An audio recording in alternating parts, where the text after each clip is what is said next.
کھائیں جس کی کوئی منزل نہ تھی۔ جب کوئی امید بر نہ آئی تو بابر اپنے ماموں سلطان محمود خان کے پاس تاشکند چلا آیا۔ یا محکومی و باجگزاری کی زندگی راس نہ آئی تو اپنے بڑے اور چھوٹے ماموں کو شیبانی خان سے نجات پانے کے لیے ان جان واپس لینے کی ترغیب دی۔ اس بار بھی کامیابی نہ مل سکی تو برس ہا برس سے بے یار و مددگار بھٹکتے بابر نے سوچا کہ کیوں نہ اس دیش سے کوچ کیا جائے، کسی اور علاقے میں جا کر قسمت آزمائی کی جائے۔ بابر نے 23 سال کی عمر میں بوجھل دل کے ساتھ اس علاقے کو خدا حافظ کہا اور اپنے مختصر قافلے کے ہمراہ کابل کی طرف روانہ ہوا۔ مفلسی اور بے سر و سامانی کا یہ عالم تھا کہ 200 سے 300 افراد پر مشتمل اس قافلہ سخت جان میں اکثر لوگ پیدل اور ننگے پاؤں چل رہے تھے۔ قافلے کے پاس صرف 2 خیمے تھے جن میں سے ایک پھٹا ہوا تھا۔ ظہیر الدین بابر جوں جوں کابل کی جانب بڑھتا چلا گیا، اس کے قافلے میں توں شرکا کی تعداد میں اضافہ ہوتا چلا گیا۔ جوں جوں یہ خبر پھیلتی چلی گئی کہ امیر تیمور کے گھرانے کا چشم و چراغ آ رہا ہے، لوگ قافلوں کی شکل میں اس کی اطاعت قبول کرتے چلے گئے۔ خسرو شاہ جو افغانستان کے کئی علاقوں پر حاکم تھا، اس نے بغیر لڑے ہتھیار ڈال دی تو بابر کی قوت میں اضافہ ہو گیا۔ بابر نے پیش قدمی کرتے ہوئے کابل کے حاکم مقیم کو شکست دی اور یہاں کا فرما روا بن گیا۔ ظہیر الدین بابر نے کابل میں قیام کے دوران بادشاہ کا لقب اختیار کیا۔ اس دوران ہمایوں کی پیدائش ہوئی تو خوب جشن منایا گیا۔ ظہیر الدین بابر ہندوستان کے گرم علاقوں کو تسخیر کرنا چاہتا تھا۔ مشیروں نے اصرار کیا کہ پہلے کابل میں اقتدار کی جڑیں مضبوط کر لیں، پھر نئی مہم جوئی کا سوچیے گا۔ اس دوران ظہیر الدین بابر نے کئی برس سیر و سیاحت کے لیے وقف کیے۔ ظہیر الدین بابر کے چچا سلطان حسین مرزا جو بلخ کے فرما روا تھے، ان کا انتقال ہونے پر بابر تعزیت کے لیے گیا تو وہاں معصومہ سلطان نامی شہزادی پر دل آ گیا اور اس سے شادی کر لی۔ اگرچہ شروع میں ظہیر الدین بابر خود بھی تہم پرست تھا، تاہم بعد ازاں اس کا مزاج بدل گیا۔ اس نے اپنی خود نوشت تزک بابری میں غزنی کا ایک واقعہ تحریر کیا ہے۔ لکھتا ہے، لوگوں نے بیان کیا کہ غزنی میں ایک مزار ہے، اس پر درود پڑھو تو وہ ہلنے لگتا ہے۔ میں نے جا کر دیکھا تو قبر ہلتی ہوئی محسوس ہوئی، مجاوروں کو وہاں سے ہٹا دیا تو کئی بار درود پڑھنے کے باوجود قبر نہ ہلی۔ معلوم ہوا یہ سب مجاوروں کی چالاکی ہے۔ انہوں نے قبر پر کچھ اس طرح کے تختے بچھائے ہوئے ہیں کہ جب کوئی درود پڑھتا ہے اور عین اس وقت مجاور چلنا شروع کرتے ہیں تو جنبش سے قبر ہلتی ہوئی محسوس ہوتی ہے۔ ظہیر الدین بابر کابل پر قناعت کرنے والا نہ تھا۔ اس نے قندھار کے بعد کلات فتح کیا اور پھر ہندوستان پر حملہ کرنے کی نیت سے نکل کھڑا ہوا۔ سوات کے یوسف زئی قبیلے کی سرکوبی کے لیے جاسوسی کرنے کی نیت سے نکلا تو والی سوات کی بیٹی بی بی مبارکہ پر نظر پڑتے ہی اسے دل دے بیٹھا۔ یوسف زئی قبیلے نے بی بی مبارکہ کو بابر کے نکاح میں دے کر خلاصی حاصل کی اور بی بی مبارکہ نے سہاگ رات کے موقع پر بابر سے یہ وعدہ لیا کہ اس کے قبیلے کو کچھ نہیں کہا جائے گا۔ یہ وہی خاتون ہیں جو افغان بی بی کے نام سے مشہور ہوئیں۔ ان سے بابر کی کوئی اولاد تو نہ ہوئی لیکن ان کا شمار بابر کی چہیتی بیویوں میں ہوتا تھا۔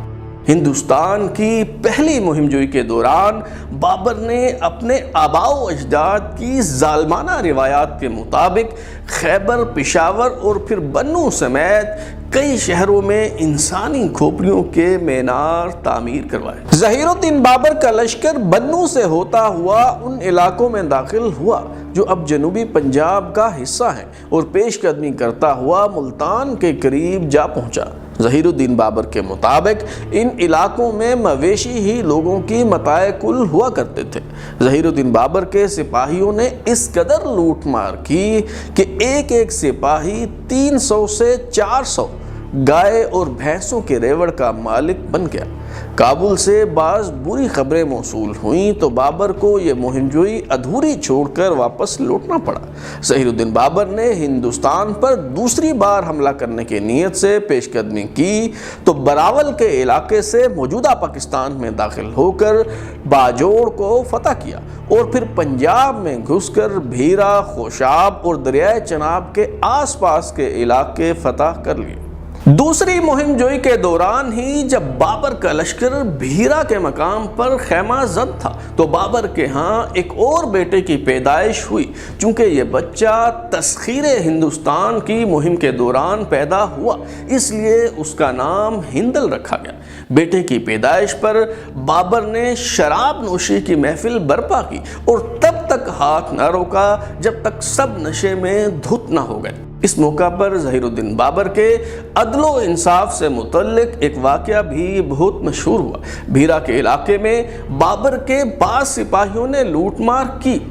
مقامی افراد شکایت لے کر آئے تو بابر نے نہ صرف مال و اسباب انہیں واپس دلوا دیا بلکہ ان سپاہیوں کو بھی نشان عبرت بنانے کے لیے سخت سزائیں دی جنہوں نے لوٹ مار کی تھی۔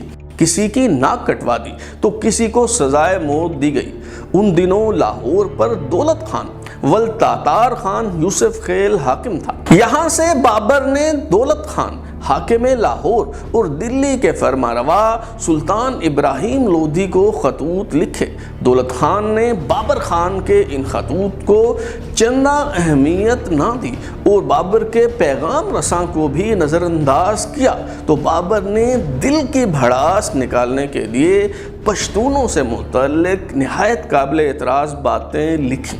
ظہیر الدین بابر اپنی سوانح حیات اس کے بابری میں لکھتا ہے کہ ہندوستانی بالخصوص پٹھان بے وقوف ہوتے ہیں، نہ دشمنی کی لیاقت رکھتے ہیں، نہ دوستی کی راہ و رسم برت سکتے ہیں، نہ مقابلے میں ٹھہرنے کی تاب رکھتے ہیں، نہ ہی بھاگنے کا انداز جانتے ہیں۔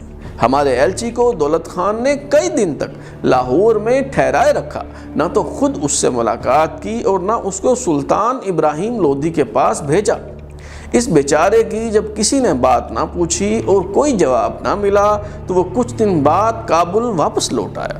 ظہیر الدین بابر کا بدترین دشمن شیبانی خان سمرقند سے اس کے پیچھے یہاں تک آ گیا۔ پہلے اس نے ظہیر الدین بابر کے مرحوم چچا سلطان حسین مرزا کی راجدھانی پر قبضہ کیا اور پھر قندھار کا محاصرہ کر لیا۔ ان دنوں ایران پر اسماعیل صفوی کی حکومت تھی۔ چونکہ شیبانی راسخ العقیدہ سنی تھا اور اسماعیل شاہ کا تعلق شیعہ مسلک سے تھا، اس لیے دونوں میں رقابت انتہا کو پہنچی ہوئی تھی۔ اسماعیل شاہ کی فوج نے شیبانی خان کے لشکر پر دھاوا بول دیا۔ لڑائی کے دوران بابر کا ازلی دشمن شیبانی خان مارا گیا تو اسماعیل شاہ نے اس کے سر کا پیالہ بنوا کر سونے سے مرثے کیا اور اس میں شراب پی، جبکہ شیبانی خان کی کھال کھنچوا کر اس میں بھس بھر کر نشان عبرت بنا دیا۔ ظہیر الدین بابر اپنے ازلی دشمن شیبانی خان کی ہلاکت کے بعد ایک بار پھر ہندوستان فتح کرنے نکل پڑا۔ اس کی نظریں دلی کے تخت پر تھی جہاں سلطان سکندر لودھی کا بیٹا سلطان ابراہیم لودھی حکمران تھا۔ سلطان ابراہیم لودھی کے بارے میں ہیرلڈ لم اپنی کتاب بابر میں لکھتا ہے 1518 میں سلطان سکندر لودھی نے تقریباً سالم ہندوستان ترکے میں چھوڑا تھا۔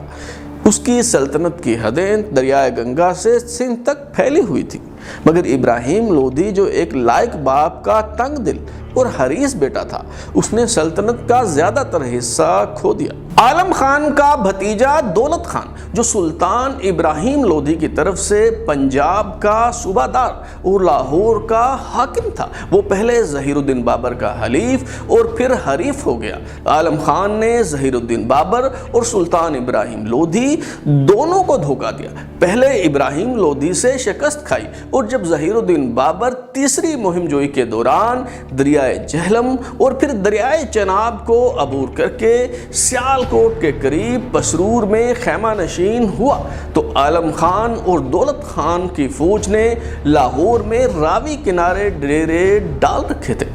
بابر کی دہشت کا یہ عالم تھا کہ جب وہ پیش قدمی کرتا ہوا آگے بڑھا تو دولت خان نے بغیر لڑے محض جان بخشی کے وعدے پر ہتھیار ڈال دی۔ ظہیر الدین بابر کی سلطان ابراہیم لودھی سے پانی پت کے میدان میں فیصلہ کن لڑائی اور مغلیہ سلطنت کے قیام کی کہانی آپ جان سکیں گے اگلی قسط میں۔ اگر آپ اپنی رائے دینا چاہتے ہیں یا پھر کوئی تجویز تو ہمارا واٹس ایپ نمبر 0332